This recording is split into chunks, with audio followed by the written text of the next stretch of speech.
Estamos aqui para dar voz ao povo, em defesa dos cidadãos, pela dignidade humana. Todos temos deveres, mas também todos temos direitos. Será que existe justiça? Isto é o povo a falar.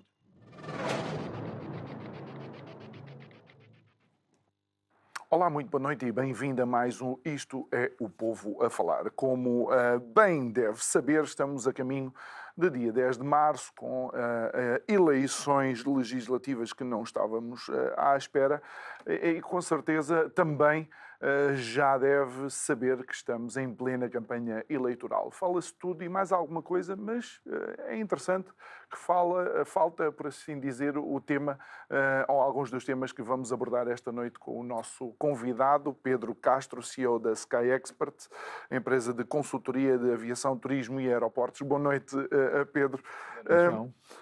O que tem faltado é provavelmente uma companhia aérea que deu um sururu tremendo que acaba por fazer cair o ministro que agora é candidato a primeiro-ministro, e também tem faltado provavelmente uma das infraestruturas mais ansiadas e mais faladas, inclusive para além dos 50 anos da democracia de Abril que se comemora este ano. Pedro, surpreende-te que o tema TAP e aeroporto não esteja na ordem do dia? Muito obrigado pelo convite, mais uma vez. É sempre um prazer estar aqui. Olha, eu não estava à espera disto. Não estava à espera de eleições, como a maior parte das pessoas, e também não estava à espera que, de repente, dois temas tão fundamentais, aparentemente, tão prioritários do investimento público, e é isso que nós temos de ter em conta, são orçamentos de vários ministérios plurianuais que se estão aqui a concentrar, quer no caso da TAP, no dinheiro que já foi injetado, quer no caso do futuro aeroporto, sabe-se lá onde, e dos seus acessos, e de repente parece que isto não é um tema. E na verdade não é. Sim.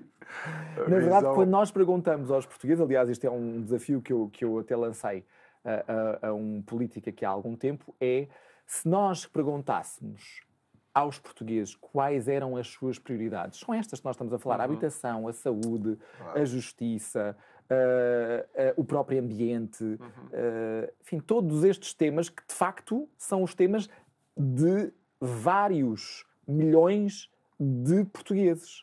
E são estes que eles querem ver tratados. Portanto, parece-me que aquilo que os portugueses estão a dizer aos políticos é que isto não é um tema central para eles. E têm razão. Por outro lado, é um alívio para especialistas como eu da aviação não ouvirem as neiradas das grossas ditas pelos políticos relativamente a estes dossiês. Ou seja, a transformar nisto uma bandeira de caravelas, de piratas, de neo-imperialismos, que é aquilo que eu acho que é o mais próximo que eu consigo. Mas olha que a foice e o martelo também seriam pintadas nos lemes de cauda dos aviões da TAP. Eu não tenho dúvidas, não é? Aliás, o Partido Comunista tem sido bastante vocal nesta campanha que tem feito sobre isso, mas de facto é uma voz bastante isolada. Portanto, para mim isto é um alívio que o assunto não esteja a ser politicizado e partidarizado. Duas coisas que não se coadunam com o estado da aviação europeia nem com este setor. Por outro lado, é uma pena. E eu digo que é uma pena porque, se eu me recordo agora das últimas eleições na Polónia, a Polónia, já aqui dissemos no programa passado, é o único país na União Europeia, na Europa, em que se fala da construção de um aeroporto de raiz. É o aeroporto central da Polónia, um aeroporto, enfim, situado no meio da Polónia, se assim se pode dizer, e que seria um mega aeroporto com um investimento público avultado, e justamente o partido da oposição, que no ano passado tomou as rédeas do poder, portanto ganhou também graças a isto, a campanha foi justamente a questionar a questão do investimento público. Okay. E a questão não foi colocada tanto no ponto de vista do se precisamos deste aeroporto ou não, se o mérito, no fundo, do próprio aeroporto, mas a questionar, se nós investirmos este dinheiro, muito dinheiro, neste projeto agora, que país vamos ser na altura em que inaugurarmos este aeroporto e, sobretudo, onde é que nós vamos deixar de investir para poder fazer este aeroporto? E o próprio questionamento feito desta forma colocou os contribuintes e eleitores da Polónia, que no fundo têm o mesmo problema aqui em Portugal, ou seja, perceberem que este vai ser um investimento público do Estado avultado e sem apoio da União Europeia, porque a União Europeia já cortou as torneiras a este tipo de investimento. E sem apoio também do privado que eventualmente ficará a gerir o aeroporto? Bom, isso depois depende há uma alternativa no meio destas localizações todas que é um privado, aparentemente, que o vai fazer, não é? Portanto, isto, em termos de investimento, não deixa de ser, enfim, uma infraestrutura de utilidade pública e, portanto, isto não é propriamente como construir uma casa, claro. Não é? Portanto, há aqui uns trâmites de utilidade pública que têm a ser respeitados e até próprio ao nível dos acessos, que não deixam de ser acessos públicos. Mas aqui o questionamento, de facto, eu acho que faz todo o sentido e tenho pena que partidos com uma responsabilidade futurística muito grande e que se apresentam nestes termos às eleições não tenham a coragem de o fazer. Olha, e não percebam que este é o momento certo. Pedro, então deixa-me lá desafiar-te com algumas das questões que eu não te disse antes, só para podermos ver a tua cara de surpresa, ou talvez não. Não queres que, por exemplo, o PS ficará extremamente contente que não seja tema, uma vez que o candidato atual a primeiro-ministro era o principal responsável, digamos, de alguns destes temas, tendo inclusive anunciado a localização do aeroporto sem o próprio chefe do governo saber, ou sabendo, pelo menos depois não disse que o sabia. E de alguma forma também parecer caricato que propostas políticas tão dispares como um partido como o Chega ou o Partido Comunista Português ou mesmo o Bloco de Esquerda poder eventualmente estar de acordo sobre a nacionalização ou continuar a ter uma TAP nacionalizada a servir os interesses patrióticos de Portugal. Começando por aí, os extremos encontram-se, não é? Nós ouvimos isto sempre e até em termos de votação, aquilo que nos chega também ao conhecimento é que muitas pessoas, nomeadamente no Alentejo, do Partido Comunista e que votavam Partido Comunista, hoje votam no Chega. E, portanto, eu vejo esta coincidência de opinião sobre esse tema de uma forma natural. É normal que estes partidos, nessa e noutras questões, se encontrem. É uma pena, é uma lástima essa visão, mas não me surpreende. Em relação à tua primeira pergunta sobre Pedro Nuno Santos e a posição do PS, mais uma vez aqui não temos ouvido muito Pedro Nuno Santos falar neste assunto, mas ouvimos uma vez. E essa vez assustou-me o suficiente para dizer isto é uma catástrofe. Que é Pedro Nuno Santos, num almoço promovido pela Confederação do Turismo de Portugal, promete que não vai perder um segundo a decidir o novo aeroporto. Ora bem, eu pergunto-me, ele também não perdeu um segundo a fazer um despacho que depois teve que revogar. E aparentemente, uma das soluções desse despacho, que era a abertura do aeroporto do Montijo, já está fora da equação, isto se seguirmos, enfim, aquilo que está estabelecido pela Agência Portuguesa do Ambiente,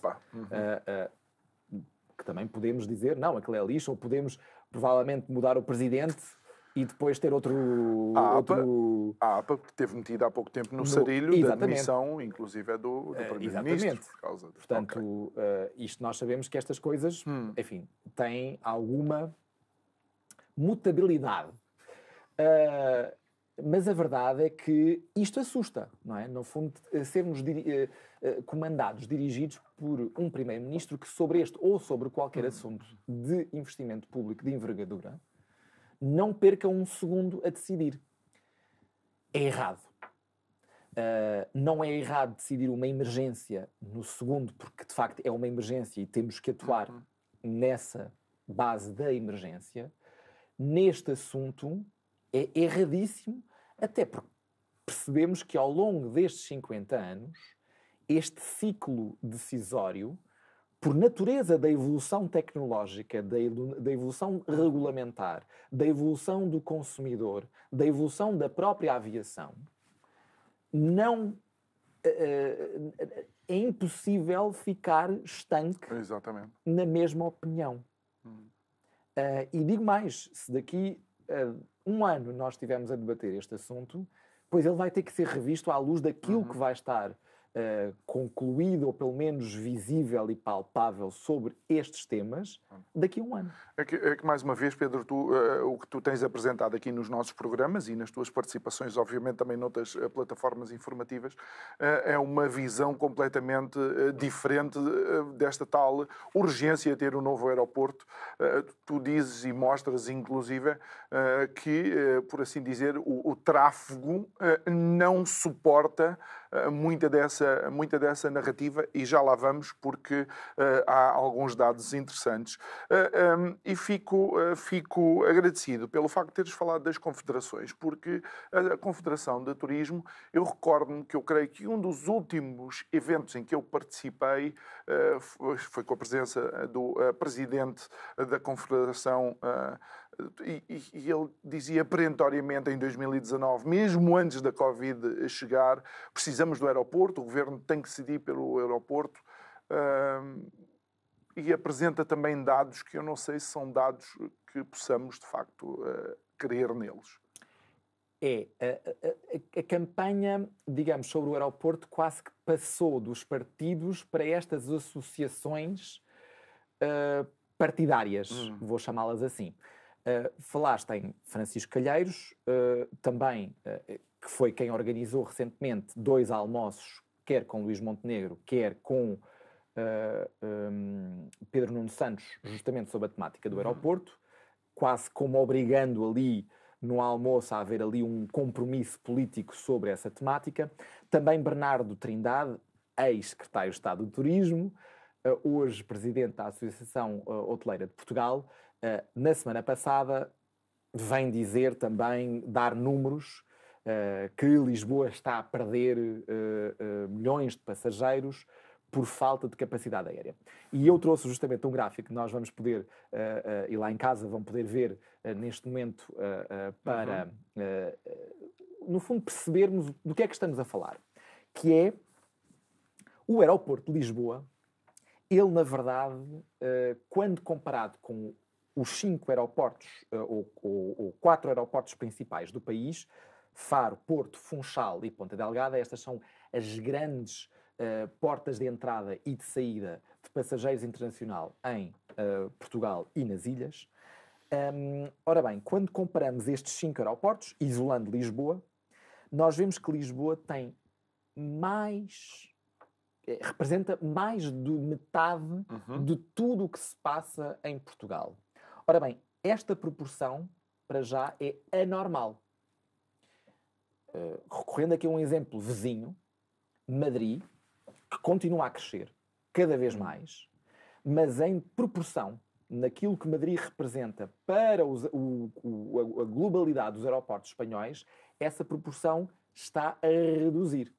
Hoje, Madrid representa apenas 15% de tudo o que se passa em Espanha. Ora, Lisboa representa mais de 50%.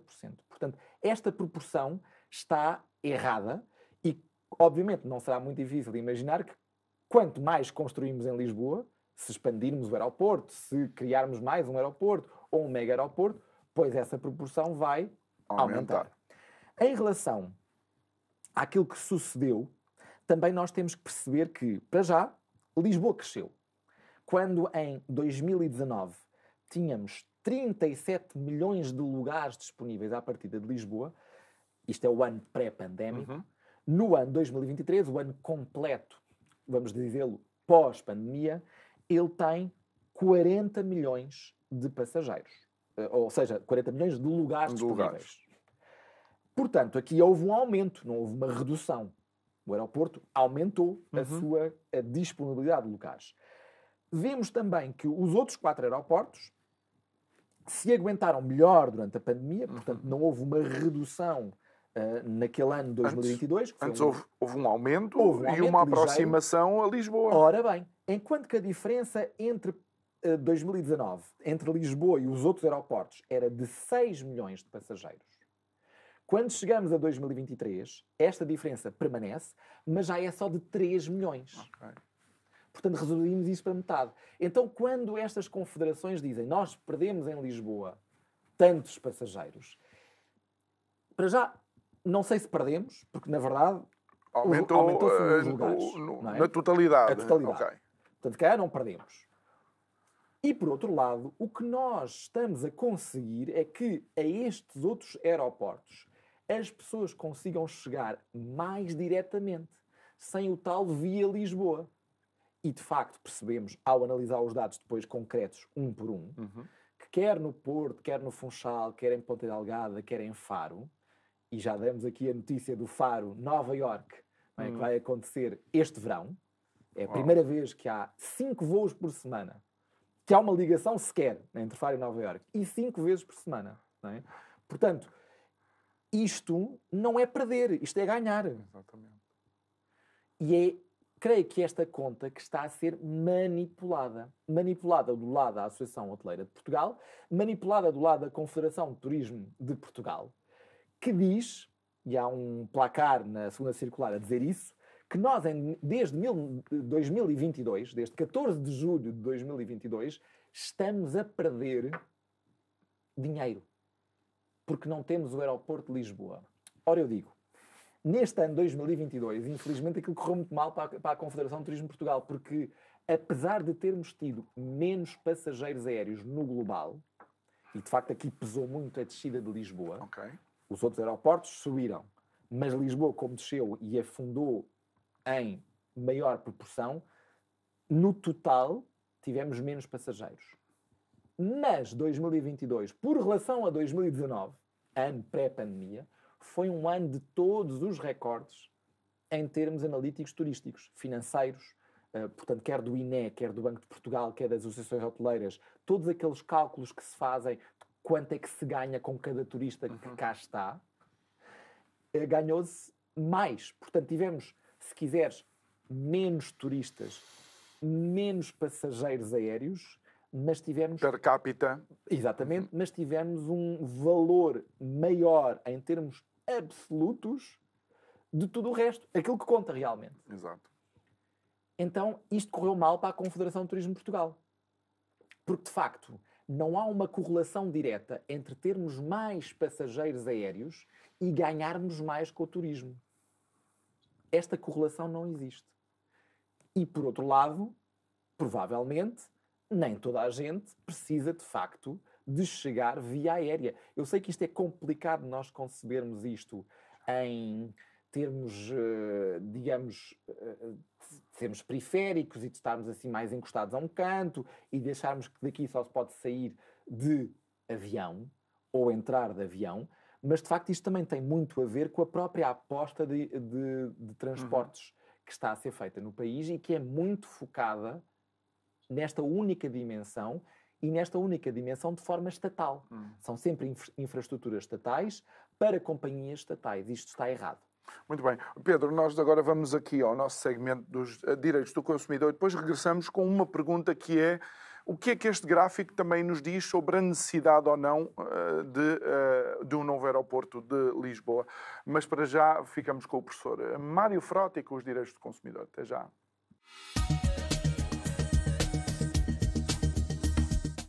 Salve!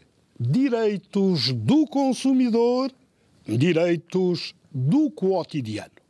É preciso saber para se proteger. Publicidade infantil é o pão nosso de cada dia. É um domínio de todo o hostil que provoca muita alergia. A Direção-Geral do Consumidor fiscalizou 1995 mensagens publicitárias dirigidas a menores. E ao analisá-las no âmbito de diversas ações de fiscalização em matéria de publicidade, cujos destinatários incluem menores de idade, detectou, para uma fiscalização de 377 operadores económicos, 34 processos de contraordenação e aplicou 132.750 euros em coimas. A Direção-Geral do Consumidor, enquanto autoridade pública de defesa do consumidor, tem, por si, a fiscalização da publicidade. E, com efeito, nestas circunstâncias, ainda outros domínios entendeu adentrar. Mas o que diz o Código da Publicidade no seu artigo 14? A publicidade especialmente dirigida a menores deve ter sempre em conta a sua vulnerabilidade psicológica, abstendo-se a publicidade, nomeadamente de incentivar diretamente os menores, explorando a sua inexperiência ou credulidade a adquirir um determinado bem ou serviço. Incitar diretamente os menores a persuadirem seus pais ou terceiros a comprarem os produtos ou serviços. Conter elementos suscetíveis de fazerem perigar a sua integridade física ou moral, bem como a sua saúde ou segurança, nomeadamente através de cenas de pornografia, dilo a lei, ou do incitamento à violência. E, por último, explorar a confiança especial que os menores depositem nos seus pais, tutores ou professores.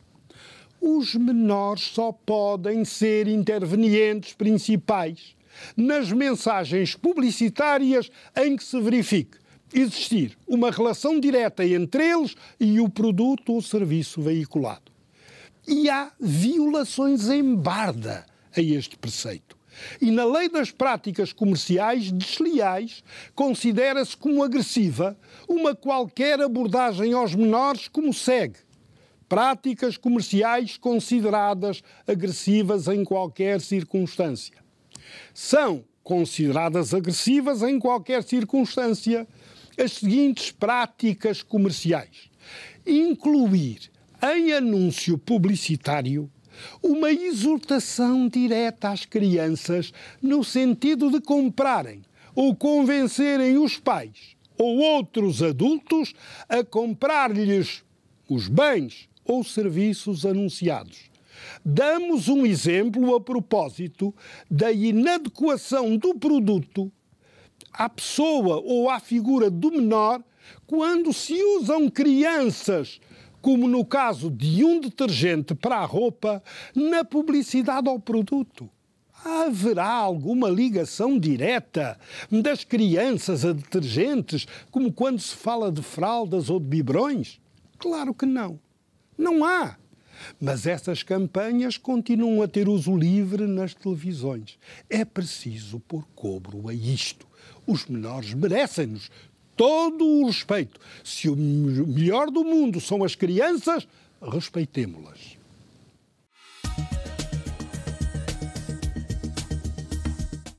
De regresso ao nosso estúdio, estamos a conversar com o Pedro Castro, que é CEO da Sky Expert, empresa especialista em consultoria de aviação, turismo e aeroportos. Relativamente ao gráfico que nos apresentaste, este gráfico também diz alguma coisa de Lisboa, não é? Porque nós estamos sempre naquela expectativa de Lisboa está a arrebentar pelas costuras, mas pelos vistos continua a aumentar o número de passageiros e a dar a resposta necessária, eventualmente. Claro, e repara, não só aumentar o número de passageiros, como nós temos agora também novas companhias aéreas que, por exemplo, vão ou aumentar as frequências ou iniciar os voos para Lisboa. E isto revela também, se calhar, eu diria até, um outro posicionamento dos poderes públicos. Havia aqui uma intenção clara de tornar Lisboa em feio, o aeroporto de Lisboa em feio, porco e mau. Quanto pior, melhor. Porque era este desespero que iria justificar a narrativa da construção de novo aeroporto. Como isto já se percebeu que, em termos de timeline, não é? No fundo de cronologia temporal, é simplesmente não resolver o problema, entre aspas, de agora, tem que se encontrar novas soluções. Uma das questões que Bernardo Trindade, ex-secretário de Estado do Turismo e que, portanto, deveria ter outra noção daquilo que está a dizer, foi que o ano passado, em 2023, portanto, aquilo que foi recusado a outras companhias que estavam teoricamente interessadas em voar para Lisboa corresponde a 1,3 milhões de lugares. Ora bem, o ano passado nós tivemos 1,4 milhões de lugares distribuídos em 14 voos por dia entre Lisboa e Porto, Lisboa e Faro. Se isto é um tema tão importante, exatamente, e se estes voos só são realizados e operados pela companhia do Estado, que é a TAP, não há mais nenhum. Eles que cedessem, por exemplo, e recuperávamos, exemplo, já para não ver qual era a taxa de ocupação, se calhar, desses voos, que é para não, eventualmente... Enfim, com este tipo de frequência, de facto, é fácil que a taxa de ocupação esteja ligeiramente abaixo de outros voos, porque estas frequências exageradas, vamos dizer assim, 10 voos por dia entre Lisboa e Porto, com tanta concorrência, tantos meios de transporte... Mas isso são slots que se fecham então a outras companhias. Exatamente. E isto é outra coisa que eu, de alguma forma, mencionei contigo aqui no gráfico, que isto parece que estamos a ler, a ler o que é que acontece a um aeroporto quando é o aeroporto privado de uma determinada companhia aérea, no caso Lisboa, e os outros aeroportos que permitem a mais companhias a funcionar, não é? E agora acrescenta aí mais uma camada, que é, imagina que estes outros aeroportos eram geridos por uma outra empresa concessionária. Porque aqui o que tu tens também nesta questão é que a concessionária, como qualquer agente económico, está interessada em escala. E a escala em Portugal, de facto, é em Lisboa. Portanto, enquanto agente económico, se eu puder colocar afunilar tudo numa grande infraestrutura que eu consigo gerir com poucos custos acrescidos de cada vez que aumento, melhor. Porque, de facto, ali na escala é onde eu tenho as poupanças de custos. Se, pelo contrário, eu sou solicitado ou tenho a responsabilidade de dividir os meus esforços, os meus recursos por vários, no caso, aeroportos, pode correr mal. O que é que eu quero dizer com isto? Obviamente, quando nós falamos nas ilhas, é óbvio. As ilhas estão lá nas ilhas, não é? Portanto, não há aqui uma alternativa. Mas se nós pensarmos entre Lisboa e Porto, toda esta região centro, ela está numa zona de captação que é comum ao aeroporto de Lisboa e ao aeroporto do Porto. As pessoas em Coimbra, por exemplo, tanto lhes dá, ainda que teoricamente estejam mais próximas de Lisboa, ligeiramente, do que do Porto, ou as pessoas de Leiria, por exemplo, ou todo o centro, no fundo, entra neste conjunto. Esta zona de captação, ela é uma zona apetecível. E se tu tens dois concessionários diferentes, um no Porto e outro em Lisboa, podes ter a certeza que estes concessionários vão competir. Isto não existe em Portugal. E, portanto, este crescimento que está aqui, eu até diria que é o crescimento quase, não diria orgânico, mas quase que orgânico. Ele está aqui muito também por conta, de facto, de algumas companhias tentarem entrar em Lisboa a determinadas horas do dia e não conseguirem. E não lhes dá jeito entrar em Lisboa noutras horas do dia. Mas nós tivemos várias companhias que justamente entraram no Porto por esta incapacidade de entrar em Lisboa. E de repente dizem, isto afinal pode fazer dinheiro e funciona aqui também.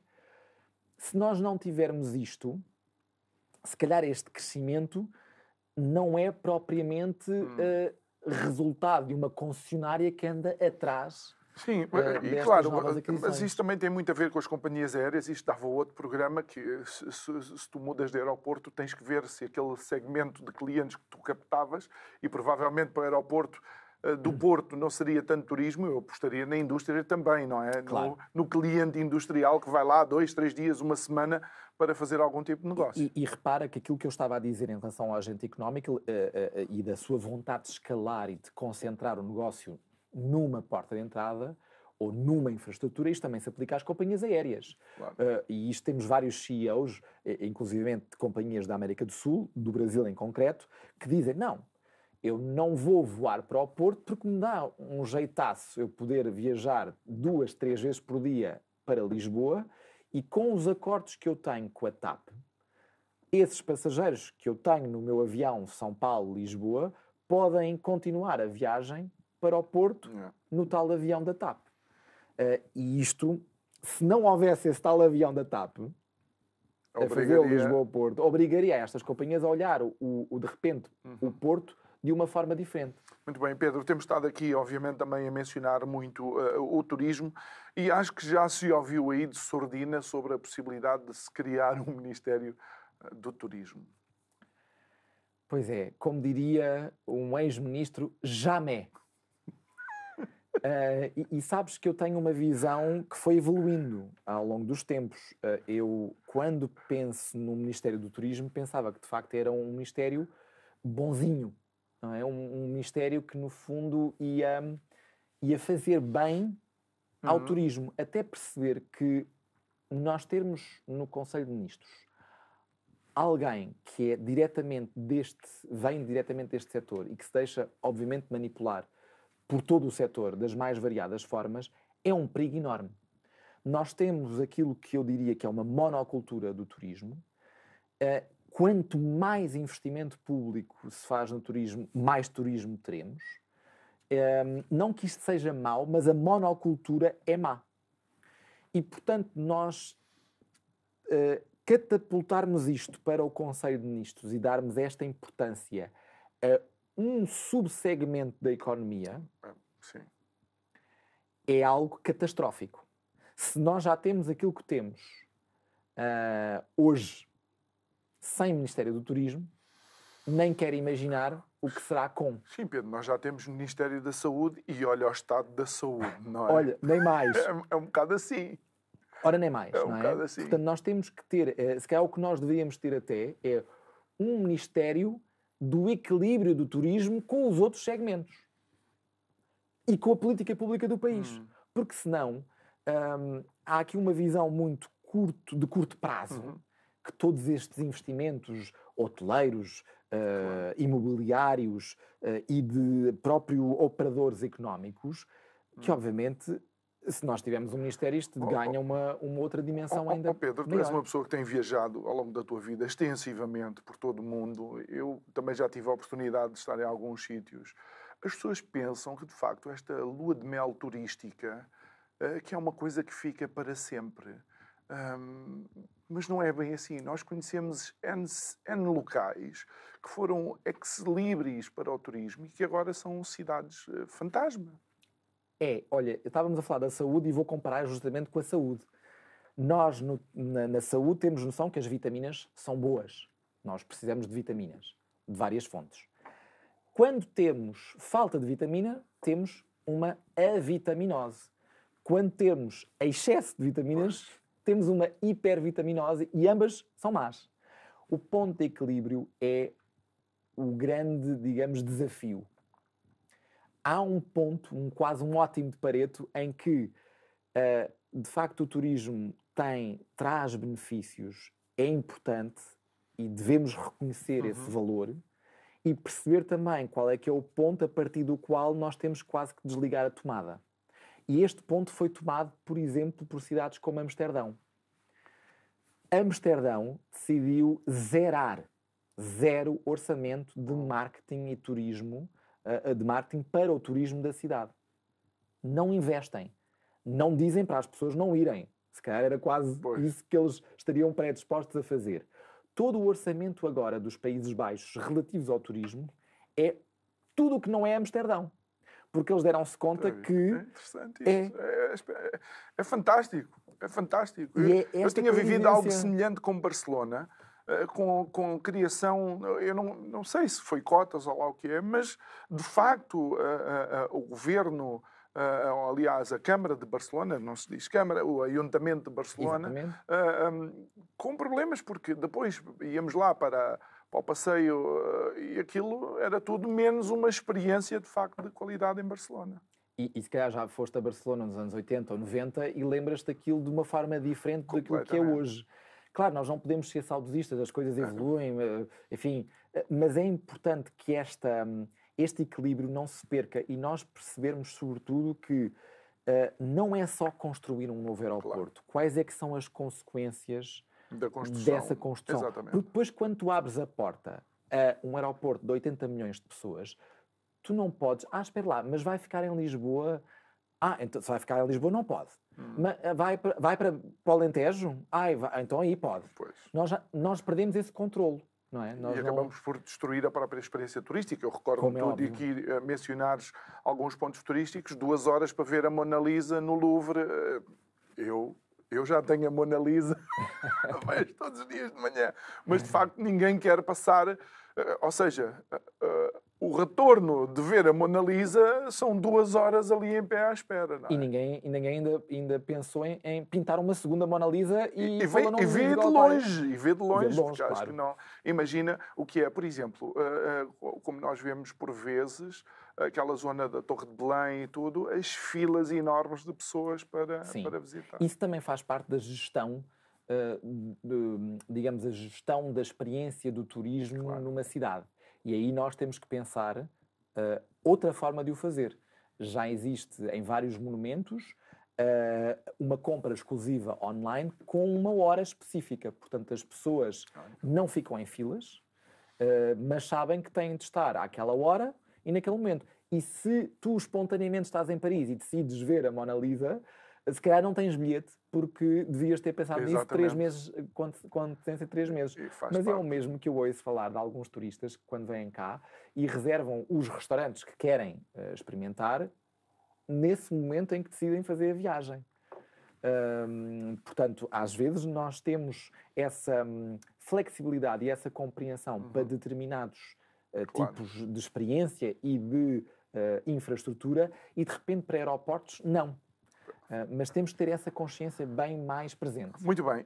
Algo que me pareceu quase uma novidade, que eu não estou habituado a estas coisas, não estou habituado a ver o regulador a chamar a atenção, digamos, ao concessionário em Portugal, e aqui houve uma chamada de atenção muito forte por parte da ANAC, e deixa-me mencionar mesmo, a ANAC exige à concessionária, portanto à ANA, não é, dos 10 aeroportos nacionais, que entre em negociações imediatas com as companhias aéreas que vão para Portugal, de forma a ajustar os serviços à atual realidade. De que é que a ANAC fala? Olha, para já, deixa-me aqui fazer uma redenção ao vivo, que é a ANAC cumpriu 95 anos de existência, enfim, todos os nomes que já teve, não é? Mas simbolizados na ANAC, no passado mês de janeiro. No final do mês de janeiro eu escrevi um artigo que chamava-se Para Maus ANAC. E agora deixa-me aqui quase redimir e dizer parabéns ANAC. De facto, tens razão. Em 2020, infelizmente, este relatório do Tribunal de Contas, por ter saído ao lado da pandemia, foi ignorado. Dizia que um dos maiores problemas da ANAC era a sua falta de objetividade e neutralidade por relação ao principal regulado, que era a ANA. E isto derivado a ter havido aqui vários presidentes da ANAC que vinham do ambiente da ANA. E vamos só esclarecer uma coisa, Pedro, eu não te quero tirar tempo. A ANAC é uma entidade pública, a ANA já foi e devia ter mudado de nome. É algo que eu acho que é extremamente perverso, porque a ANA tem um concessionário que eu creio que é a Vinci, que opera e que explora, portanto, os aeroportos. Se quiseres, em Portugal e em vários países, tudo nasce daquilo que foi a ANAC. Não é? A ANAC deu origem à ANA, à NAV, à própria TAP. Portanto, tudo isto sai deste ambiente que na altura, porque de facto era um ambiente de alto risco e que se aproveitou, digamos, os aviões das guerras para fazer qualquer coisa com eles, em tempos de paz, obviamente. E, portanto, há aqui uma ligação quase embrionária que se explica historicamente. Mas hoje em dia é isso que estás a dizer. Portanto, a ANAC não só tem uma missão muito focada em ser regulador, e isto é um estatuto que lhe é reconhecido até pela própria Diretiva Europeia sobre os reguladores, como também tem uma missão que ela, por ser regulador, não tem tutela. Tem escrutínio, mas não tem tutela. E isto, obviamente, é extremamente importante, sobretudo quando estás num ambiente monopolista. E quais são as chamadas de atenção? Ora, as chamadas de atenção que são surpreendentes, aliás, coincidem com a nova presidência da ANAC. A ANAC tem, desde 1 de janeiro de 2024, uma nova presidente. Não é nova no sentido de não conhecer o dossiê e o setor, porque foi, de facto, alguém que já trabalhou muito na ANAC anteriormente e que a sua última função foi ser vogal do Conselho de Administração, e que agora é presidente do Conselho de Administração, mas dá aqui um volte-face. Este volte-face também pode significar que o próprio governo já não está tão interessado em que o aeroporto de Lisboa seja feio Porquimão. E tenha dito à ANAC, façam o vosso trabalho direitinho. E vão atrás, no fundo aqui do concessionário, para fazer tudo o que tem que fazer o mais depressa possível. É um bocado quase recuperar o tempo perdido. Mas repara que, se nós tivermos bem atenção, José Luís Arnaud foi ao Parlamento dizer que desde 2016 que a Ana Vancy, enfim, agora a Vancy também, se predispôs a fazer obras no aeroporto de Lisboa, mas que o dono, o proprietário, continua a ser o Estado, não deu autorização. José Luís Arnaud, que é de um outro partido que não o que esteve no governo.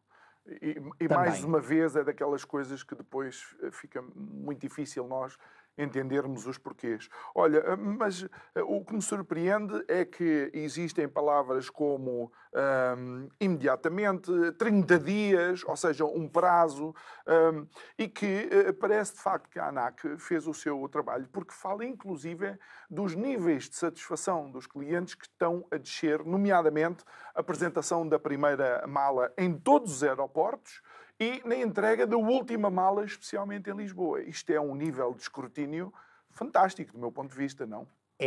Bom, isso tem várias interpretações. Para já dizer que há cerca de 10 anos, o regulador britânico obrigou a Ferrovial a vender 2 dos seus aeroportos de Londres e 1 dos seus aeroportos da Escócia, justamente por este tipo de comportamentos que o regulador britânico, há uma década atrás, não aceitou e, depois de vários avisos, disse a solução é esta. Acabou a concessão, passa para outro concurso. Obrigou, fez uma venda forçada.